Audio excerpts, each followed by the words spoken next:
Ya, salam, salam sejahtera kawan-kawan Makanan Rohani Sehat Channel yang saya kasihi. Kembali berjumpa dengan saya Pendeta Pardi Umbai. Topik kita kali ini adalah menjawab banyak kebingungan ya kawan-kawan mengenai mengapa di dalam gereja bisa ada yang nangis, ada yang kejang-kejang begitu. Saya merasa ini sangat penting untuk dicerahkan supaya kawan-kawan Makanan Rohani Sehat Channel bisa melihatnya dari kebenaran firman Tuhan. Sebelumnya mari kita semua saya ajak berdoa dulu. Mari kita berdoa. Bapa Surgawi, kami bersyukur, berterima kasih Engkau memberi kami kesempatan lagi untuk belajar akan kebenaran firman-Mu. Singkapkan kali ini kebenaran-Mu lagi Tuhan, supaya kami mengerti. Topik kami kali ini adalah mengapa di gereja bisa ada yang menangis, bahkan ada yang kejang-kejang, seperti orang kesurupan. Oleh sebab itu Tuhan, cerahkan, ajari kami Roh Kudus.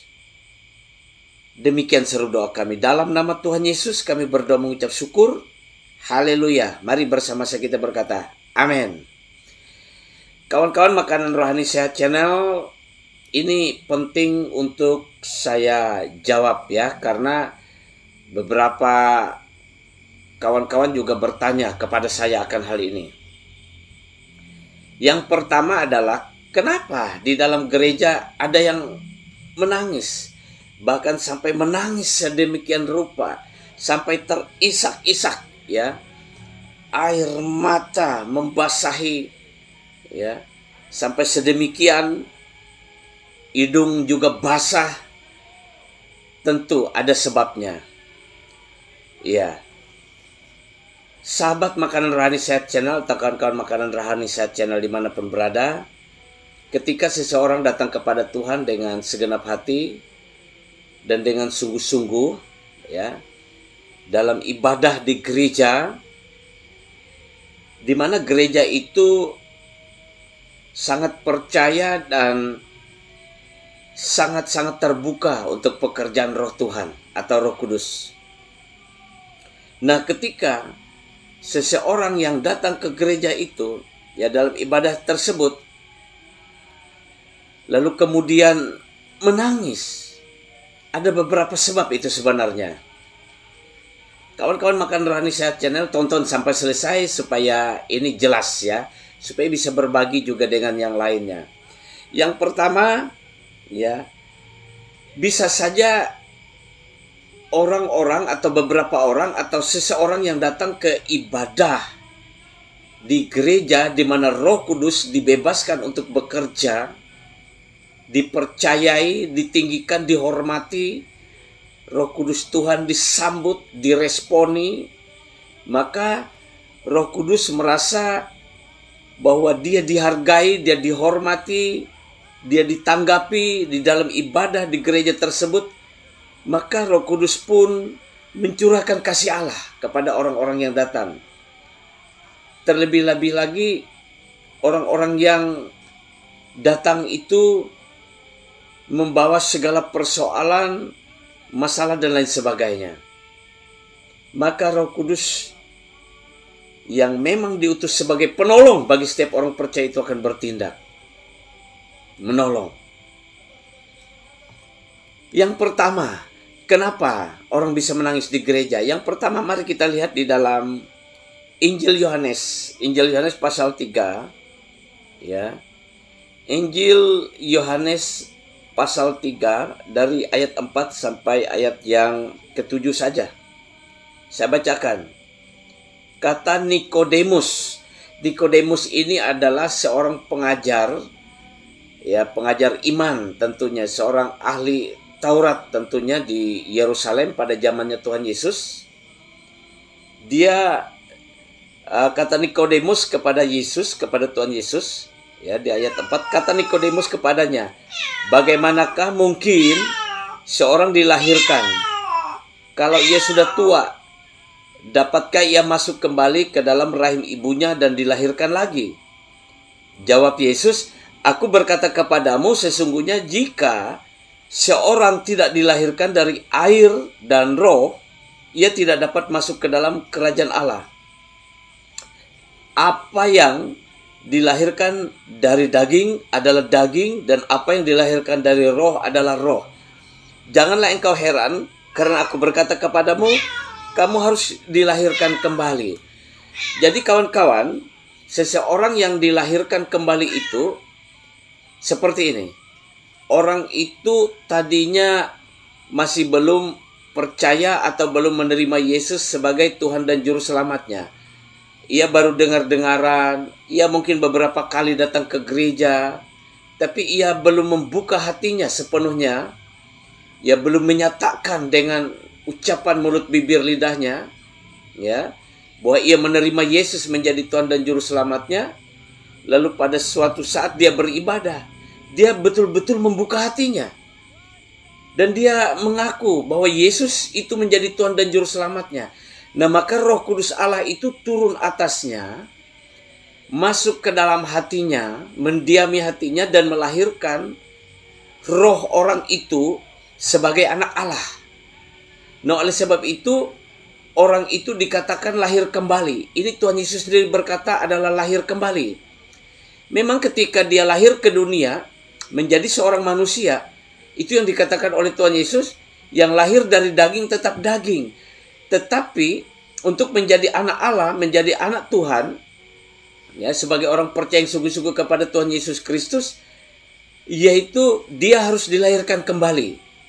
Roh Kudus ketika ia membuka hati, ketika ia mengaku dengan mulutnya sungguh-sungguh, ya, saat ibadah itu, maka Roh Kudus itu masuk ke dalam hatinya dan melahirkan rohnya menjadi anak Allah, menjadi percaya kepada Tuhan Yesus, sehingga dia merasakan kasih Allah yang menjamah hatinya, menjamah hidupnya, menjamah rohnya, sehingga ya dia mengalami kasih Allah yang begitu dalam, begitu indah, dan dia mengalami kelahiran kembali seperti bayi yang baru lahir menangis. Maka orang itu pun menangis di dalam hadirat Tuhan, di dalam suasana ibadah seperti itu. Itu yang pertama. Jadi kenapa ada orang menangis di dalam gereja itu? Yang pertama karena ia dilahirkan kembali. Lalu yang kedua, ya, yang kedua orang itu mengalami lawatan Tuhan. Mengalami lawatan Tuhan. Mungkin ia sudah lahir kembali, sudah anak Tuhan, tapi mungkin dia juga mengalami dalam hidupnya karena berbagai persoalan dan masalah, dia mengalami kekeringan. Tetapi dia tetap mau datang kepada Tuhan dan dia berseru kepada Tuhan. Ketika ibadah dalam gereja itu dia mencari Tuhan, dia minta dijamah, dia minta dilawat oleh Tuhan. Sehingga yang terjadi adalah bahwa kasih Allah itu dicurahkan. Allah mencurahkan kasihnya. Tuhan Yesus mencurahkan kasihnya kepada orang itu, sehingga oleh Roh Kudus kasih Allah itu masuk ke dalam hatinya, menjamah hatinya, dan dia merasa disegarkan kembali, dan dia merasakan hadirat Allah kembali, dan dia merasa ada kekuatan, ada penghiburan lagi, ada sukacita lagi, ada semangat lagi, sehingga dia senang, sehingga dia gembira, sehingga ia bersukacita karena kasih Allah dicurahkan dalam hatinya dengan begitu melimpahnya lagi. Kita lihat di dalam Roma pasal 5 ayat 5. Saya sudah siapkan ayat Alkitabnya. Perhatikan, saya bacakan. Roma 5 ayat 5 berkata, dan pengharapan tidak mengecewakan, karena kasih Allah telah dicurahkan di dalam hati kita oleh Roh Kudus yang telah dikaruniakan kepada kita. Nah, saudara, siapapun kita, kalau kasih Allah begitu besar dan melimpah dicurahkan kepada kita, hadirat Tuhan begitu kuat menjamah kita, tidak ada yang tahan untuk tidak mengeluarkan air mata, sukacita, syukur, dan terima kasih. Jadi tangisan itu adalah tangisan sukacita, ya, air mata sukacita, ya, sampai menangis karena bersyukur banget, karena berterima kasih banget kepada Tuhan. Itu sebab orang menjadi menangis. Ya. Baik pun ia sendiri, ya, Roh Kudus menjamahnya dalam ibadah itu, atau hamba Tuhan datang kepada dia dan mendoakan, tumpang tangan mendoakan, atau mereka ketika hamba Tuhan berkata siapa yang mau didoakan maju ke depan, mereka maju ke depan lalu didoakan, seperti kita lihat di dalam video ini, ya, video yang berjalan ini. Maju ke depan, didoakan, ditumpang tangan, dan menangis. Dan yang berikutnya ada juga sebabnya orang menangis di gereja. Menangis biasa, menangis ya yang luar biasa sampai terisak-isak. Ada kenapa sebab?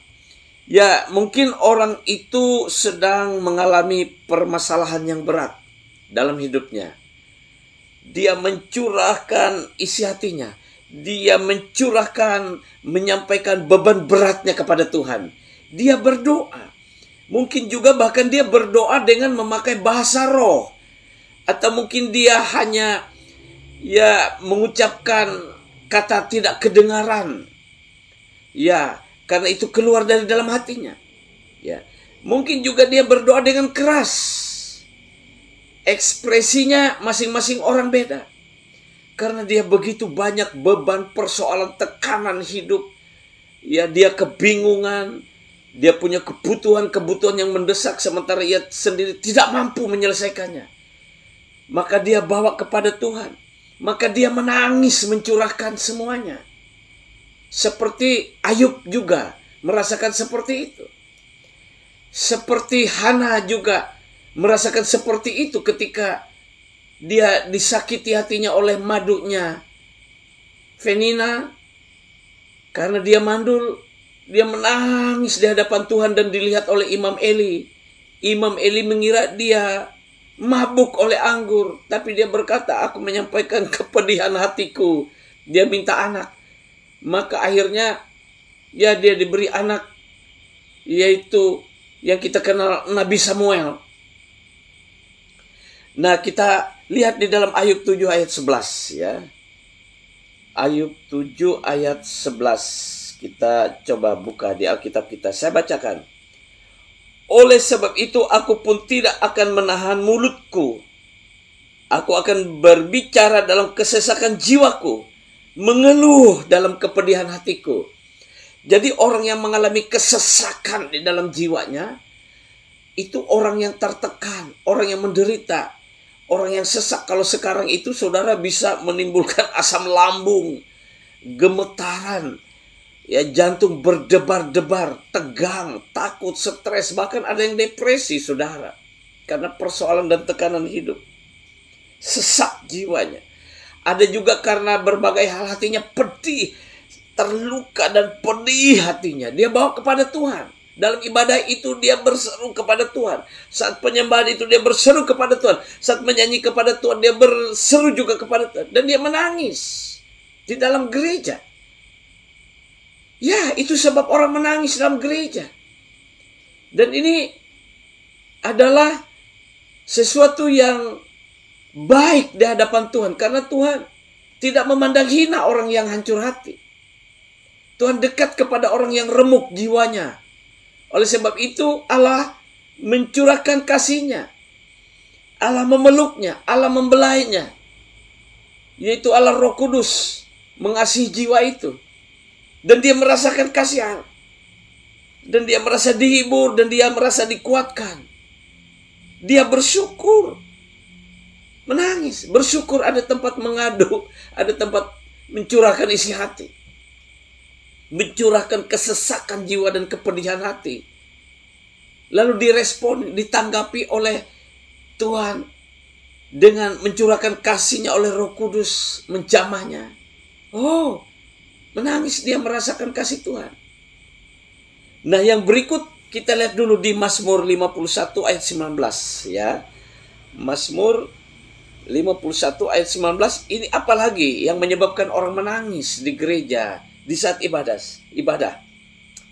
Mazmur 51 ayat 19 berkata begini.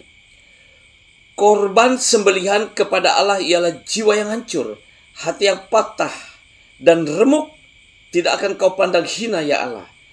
Saudara, ini bisa jadi karena orang itu melakukan atau berbuat sesuatu, tindakan, ucapan, pokoknya perbuatan yang sehingga ia berdosa, jatuh dalam dosa.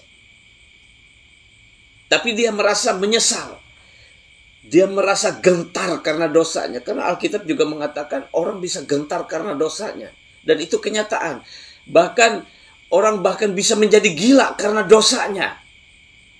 Tetapi seseorang yang menyadari dosanya dan tidak menyembunyikan dosanya dan dia datang kepada Tuhan, dikatakan oleh firman Tuhan dalam Alkitab, orang yang tidak menyembunyikan dosanya itu beruntung. Jadi beruntunglah orang yang tidak menyembunyikan dosanya.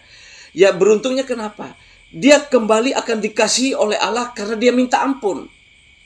Ketika dia punya dosa yang begitu besar, membebani hidupnya, mengancam hidupnya, ya kalau tidak bertobat dia akan binasa.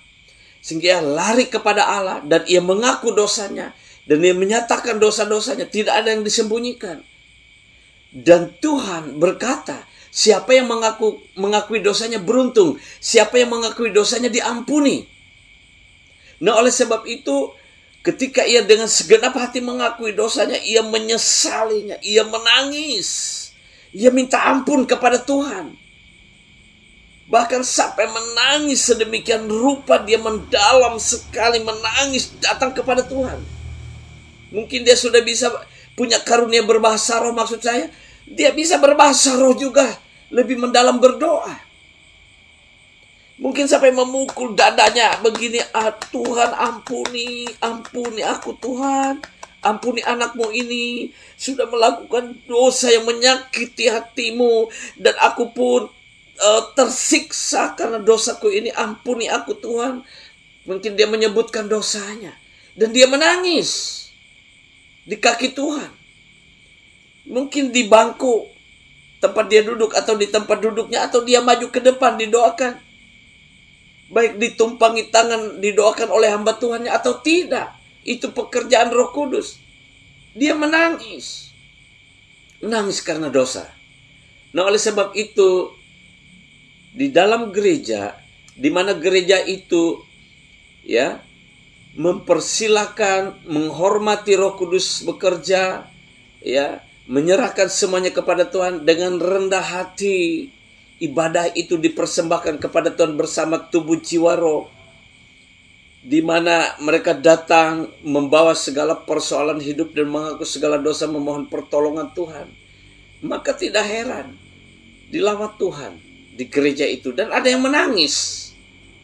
Haleluya. Jadi kalau di gereja ya ada yang belum mengerti, belum paham dan melihat setiap minggu ada yang menangis. Ya, itu tadi yang sudah disampaikan tadi ya. Haleluya. Tidak ada yang aneh. Gereja sedang dipersiapkan oleh Roh Kudus untuk menyambut ya apa yang dinubuatkan oleh Nabi Yoel di kitab Yoel dan apa yang dilanjutkan dalam khotbah Rasul Petrus di Kisah Para Rasul pasal 2. Bahwa akan terjadi pencurahan Roh Kudus kepada semua orang. Mulai dari mana? Mulai dari gereja Tuhan.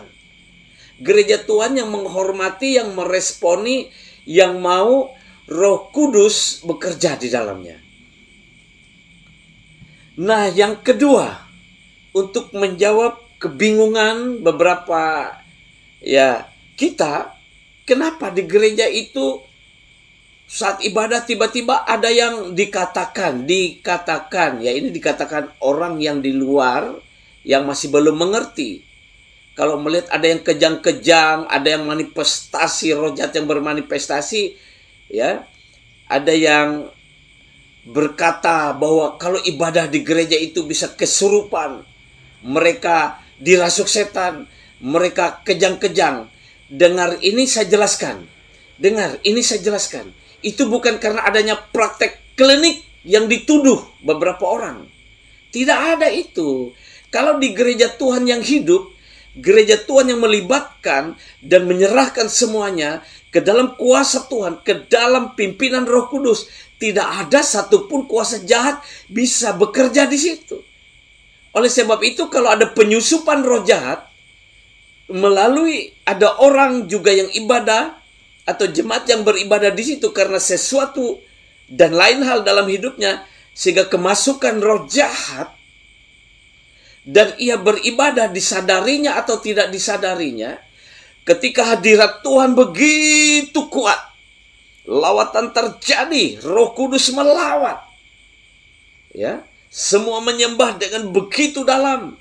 Baik dia bahasa lidah, baik dia bahasa roh, mengucapkan kata-kata yang menyembah kepada Tuhan. Nama Yesus ditinggikan.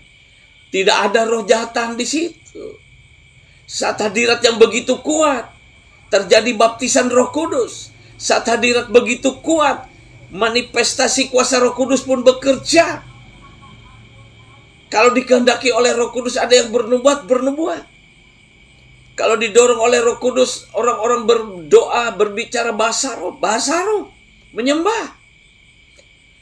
Kalau Roh Kudus menginginkan ada yang menterjemah bahasa roh, ada yang menterjemahnya. Ibadah itu tidak kacau. Lalu kalau ada yang kejang-kejang, kalau ada yang seperti kesurupan, apa sebabnya? Sebabnya adalah roh jahat yang ada menyusup, disadari oleh orang yang ke gereja yang beribadah itu ataupun tidak, ya oleh sesuatu dan lain hal tadi, ya. Kalau saya ceritakan sesuatu dan lain halnya itu banyak bisa dijelaskan alkitabiah.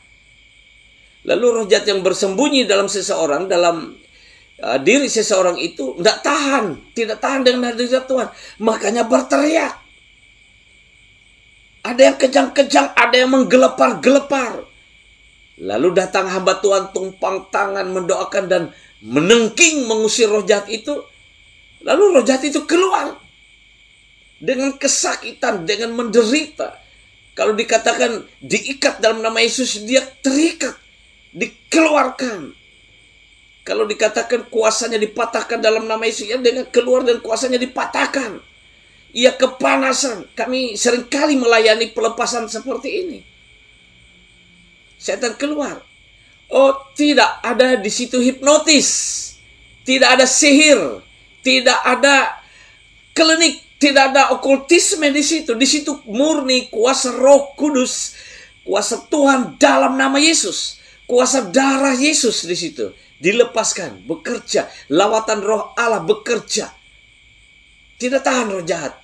Maka terjadilah ada yang kejang-kejang manifestasinya. Menggelepar-gelepar. Ya, karena hadirat Tuhan. Karena gereja itu seperti di tempat pelayanan kami yang Anda lihat di video tadi, itu pelayanan di gereja yang kami layani. Saya sendiri melayani di sana. Terjadi lawatan Tuhan. Ada yang kejang-kejang. Itu bukan kerasukan. Itu roh jahat yang bermanifestasi. Ada Anda di Alkitab? Ada. Tapi kenapa kejadiannya dalam gereja? Ya di gereja tidak mustahil bisa disusup setan. Nah, Yesus saja mengusir roh jahat dalam rumah ibadat. Dalam rumah ibadat. Pada zamannya, Yesus saja mengusir roh jahat. Yesus, Tuhan Yesus langsung. Nah sekarang, hamba-hamba Tuhan Yesus juga mengusir. Kecuali yang tidak mengusir, jadi tidak ketahuan. Nampak aman, tenang, damai mungkin. Padahal ada setannya bersembunyi. Kalau tidak bertindak mengusirnya. Ya. Kalau tidak mengizinkan Roh Kudus leluasa bebas bekerja, membuat orang berbahasa roh, membuat orang bisa kegirangan melompat-lompat memuji Tuhan. Kalau tidak mengizinkan orang bisa dilawat Roh Kudus sampai menangis terisak-isak. Kalau tidak mengizinkan kuasa Tuhan, kuasa Roh Kudus bekerja untuk menghancurkan segala kuasa jahat dan perbuatannya, ya tidak ada. Nampak tenang, aman. Nampaknya aman. Tapi kalau yang mengizinkan kuasa Roh Kudus bertindak dan melepaskan kuasa Allah, Seringkali terjadi yang seperti itu. Dan itu tidak aneh. Dan memang normal seperti itu. Ya, Tuhan sedang mempersiapkan gerejanya untuk lawatan terbesarnya. Seperti nubuatan Nabi Yoel itu yang akan digenapi. Jadi Tuhan menginginkan semua orang percaya itu melihat itu tuh bukan lagi aneh. Bukan lagi mengatakan itu sesat, ya.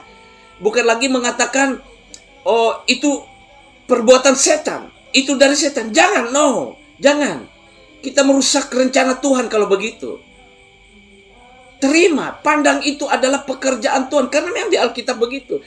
Kuncinya hamba-hamba Tuhannya terutama harus dibaptis Roh Kudus lebih dulu. Lalu diberi karunia-karunia Roh Kudus. Karunia membedakan roh. Karunia berkata-kata dan bahasa roh. Karunia bernubuat, karunia menasihati, karunia memimpin. Diberi Tuhan kuasa. Seperti dalam kisah pasal 1 para rasul, pasal 1 ayat 8. Kalau Roh Kudus turun ke atas kita, maka kita menerima kuasa. Kuasa Tuhan dan menjadi saksi Kristus. Supaya apa? Supaya tidak diperdaya, ditipu oleh iblis. Jadi beberapa kawan-kawan mungkin melihat itu menduga-duga, oh ada praktek klinik. Oh itu dari setan, oh itu sesat. Tidak, saudara. Karena di dalam urapan kuasa Roh Kudus, dalam kuasa darah Yesus dan kuasa nama Yesus yang dilepaskan oleh hamba Tuhan dan jemaat Tuhan yang beribadah di gereja itu, atmosfer itu dipenuhi oleh hadirat Tuhan, oleh kuasa Allah, tidak ada yang namanya hal seperti itu bisa masuk. Bahkan kalau masuk orang yang punya ilmu, dia sendiri akan berteriak manifest di situ. Kalau dia mau bertahan dan dilepaskan. Kecuali dia kabur keluar dari gereja itu. Tidak sanggup. Nah, kita lihat. Ada enggak firman Tuhannya? Lihat Lukas 4. Kita lihat. Ya. Kita lihat Injil Lukas pasal 4. Ya. Injil Lukas pasal 4. Saya buka dulu. Ya. Haleluya. Haleluya, haleluya, haleluya. Lukas pasal 4. Ayat 31 sampai 36 saya bacakan. Perhatikan baik-baik. Itu judulnya Yesus dalam rumah ibadat di Kapernaum. Lukas pasal 4 ayat 31 sampai 36 saya bacakan. Kemudian Yesus pergi ke Kapernaum, sebuah kota di Galilea. Lalu mengajar di situ pada hari Sabat. Mereka takjub mendengar pengajarannya, sebab perkataannya penuh kuasa. Di dalam rumah ibadat itu, perhatikan, di dalam rumah ibadat itu ada seorang yang kerasukan setan, dan ia berteriak dengan suara keras. Ya, di dalam gereja bisa ada seperti itu sekarang, dan kami sering menghadapinya. Tidak di gereja, pelayanan-pelayanan ke sekolah, pelayanan-pelayanan di tempat-tempat KKR di ruang terbuka juga. Ada seperti itu. Di dalam gereja pun. Saudara. Di dalam rumah ibadat itu ada seorang yang kerasukan setan dan ia berteriak dengan suara nyaring. Ayat 34. Hai engkau Yesus, orang Nazaret, apa urusanmu dengan kami? Engkau datang hendak membinasakan kami?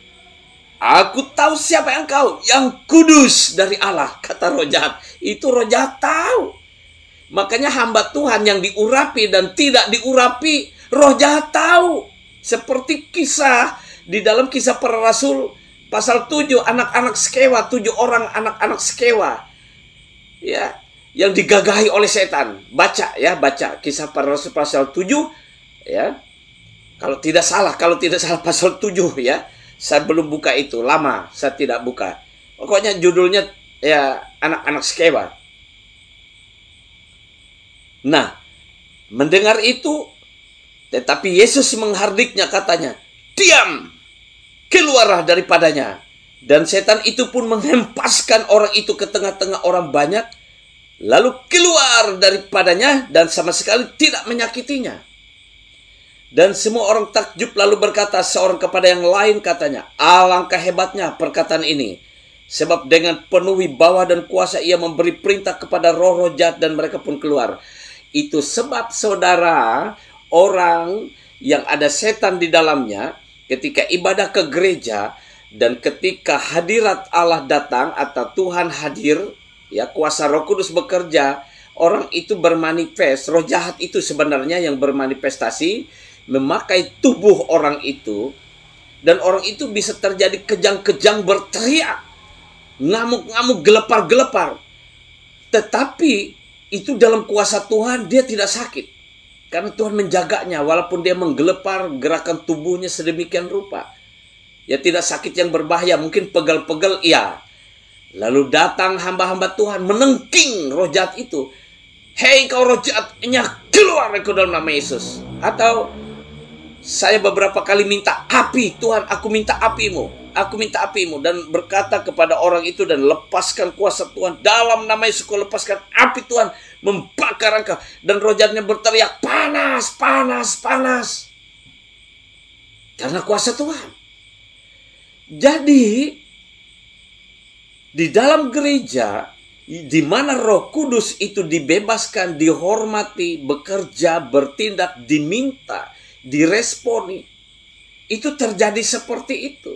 Dan itu sekali lagi tidak ada praktek-praktek klinik oleh hamba Tuhannya, oleh gereja itu. Sihirnya, mantra-mantranya, okultismenya nggak ada. Tidak ada. Tidak ada yang dirasuk setan, malah setan yang keluar. Dan orang itu dikasih tahu supaya jaga hidup, jangan lagi kemasukan roh jahat. Mungkin karena ada perjanjian maut dari nenek moyangnya, dari ayah ibunya, atau dia sendiri membuat satu perjanjian maut, atau dia melakukan sesuatu sehingga terbuka celah dan setan masuk ke dalam dirinya tanpa dia sadari. Misalnya anak Tuhan sudah lahir baru, apalagi sudah diberi karunia-karunia Roh Kudus, tiba-tiba kayak orang begitu ya, meramal nasib, meminta ilmu keberuntungan misalnya, ilmu untuk menaklukkan orang lain misalnya, ya, supaya orang jatuh cinta misalnya, supaya orang tunduk kepadanya misalnya, menyimpan hal-hal seperti itu. Tapi dia tetap mau ikut Tuhan Yesus, tidak bisa. Maka akhirnya bisa bermanifestasi, tidak bisa. Jadi pilih, mau ikut Tuhan apa ikut setan. Yang pasti orang kejang-kejang, gelepar-gelepar saat penyembahan di gereja bukan dirasuk setan. Kalau ada yang menuduh seperti itu, boleh diperiksa hamba Tuhannya, dicek. Jangan dituduh ya. Karena kita sesama anak Tuhan, sesama umat Tuhan. Lebih baik kita saling bertukar pemahaman, bertukar pengertian. Kok bisa seperti itu ya di gerejamu, di gereja tempat engkau melayani? Apa rahasianya? Kenapa seperti itu? Lalu gereja atau hamba-hamba Tuhan yang dikasih Tuhan karunia Roh Kudus, melayani dengan kuasa Roh Kudus dan karunia Roh Kudus, tidak boleh juga yang menghina atau mengata-ngatai gereja lain. Ya. Mengatakan, oh, mereka itu sesat dan lain sebagainya. Jangan. Perhatikan baik-baik. Kita semua sedang menanti lawatan Tuhan, pencurahan Roh Kudus besar-besaran untuk semua orang yang dinubuatkan oleh Nabi Yoel dan dilanjutkan oleh khotbah Rasul Petrus di Kisah Para Rasul pasal 2 dan dilanjutkan oleh hamba-hamba Tuhan sekarang. Termasuk saya juga mengingatkan, mari siap-siap kita menantikan lawatan Tuhan ini, pencurahan Roh Kudus ini. Nah, iblis mau merusaknya dengan memakai di antara kita untuk menuduh pekerjaan Roh Kudus itu sesat, itu dari setan. Itu ada praktek klinik bertobat yang menuduh, mengatai seperti itu. Lebih baik diam daripada mengeluarkan pernyataan seperti itu yang akan merusak iman banyak orang, sehingga ketika lawatan terjadi, orang-orang yang mendengar pernyataan yang negatif itu sudah lebih dulu menutup hatinya untuk percaya. Jadi apa yang dikatakan oleh Tuhan Yesus, engkau berbicara tentang surga, tapi engkau menutup pintu bagi orang lain masuk surga. Dan itu bahaya, saudara. Itu tanggung jawab saudara. Firman Tuhan melalui Nabi Yeskiel. Engkau yang tahu kebenaran, melihat saudaramu berbuat dosa, dan engkau tidak menegurnya. Kalau ia mati binasa dalam dosanya, maka darahnya dituntut daripada engkau yang tahu kebenaran. Tetapi kalau engkau yang tahu kebenaran sudah menasihati menegurnya, dia tetap tidak mau bertobat dan dia mati dan binasa, maka darahnya ditanggung oleh dia sendiri. Dan engkau atau kita yang sudah memberitahu, kita tetap selamat. Nah, oleh sebab itu, perhatikan baik-baik supaya tidak lagi ada hal-hal yang dikatakan salah. Kalau di gereja ada yang menangis-nangis, bahkan ada yang kejang-kejang, gelepar-gelepar.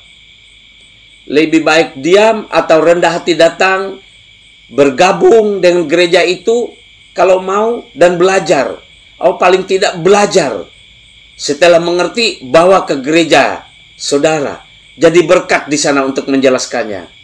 Demikian yang saya bagikan. Ya, sampai berjumpa lagi di topik berikutnya. Ya, kalau tidak berkeberatan, saya minta silahkan di-subscribe supaya kita dapat sama-sama belajar lagi, dan bagikan kepada saudara kita video ini supaya mendewasakan iman percaya kita, dan kita bersama-sama menanti lawatan Tuhan, dan Tuhan Yesus memberkati kita semuanya. Sampai berjumpa lagi. Shalom.